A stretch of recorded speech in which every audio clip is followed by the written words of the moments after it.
Amid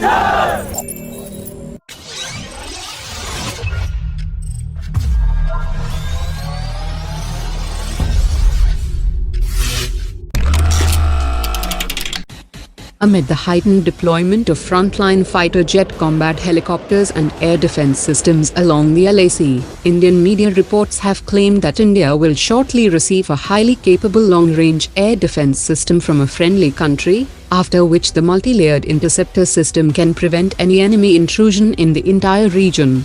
Strong claims are being made about Israel's latest and most advanced Arrow-3 long-range interceptor, which is a hypersonic exo-atmospheric anti-ballistic system, and it can also function as anti-satellite system, and is known to be far more effective than the American Patriot system.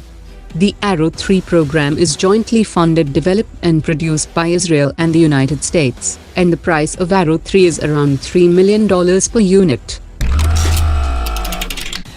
Chinese experts have claimed that China's domestically developed J-20, J-10C and J-16 fighter jets are superior to the Indian-operated Russian MiG-29 Su-30 and French-made Mirage 2000 and Rafale fighters. They also said that the Chinese J-16 costs less than one-fifth of the price paid by India for Rafale fighters, but the Chinese J-10C at 2.2 Mach is 40% faster than the 1.8 Mach speed Rafale fighter jet.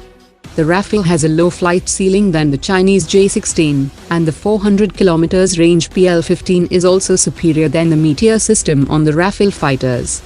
They also added that the Russian Su-57 is a more feasible option than the Rafale aircraft, as it is cheaper as well as more capable in many ways. An Indian private sector firm Alpha Design Technologies Limited and the Ministry of Defence have signed a 1,400 crore rupees deal to build, operate and maintain 2 simulation centres for helicopter pilots of the Indian Air Force. The centres will provide 1,200 hours of training each year for the next 20 years. A simulator centre have already been established through Mahindra Defence to provide training for the pilots and crew of C-130. A former Vice Admiral of the Indian Navy has said that the US naval deployment was originally not motivated by the events along the LAC, but it has now become part of China's larger strategic calculus.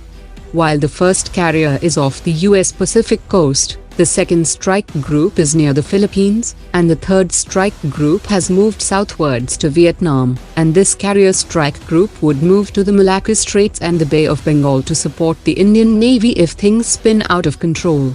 The USS Roosevelt supercarrier is 3 times the size of the Chinese carrier, and its battle group will be deployed to deter the two-front situation involving China and Pakistan against India. A top expert on China has said that India must consider to open up the Andaman and Nicobar Islands to the friendly navies of the US, Japan, Australia and France in accordance with the Logistics Exchange Memorandum of Agreement, as Chinese ships and submarines have been making regular forays into the Indian Ocean in recent years. 3 Indian neighbors have signed deals for Chinese submarines, and there is an immediate requirement for strategic anti-submarine surveillance in the Indian Ocean through collaboration between the Quad group of countries.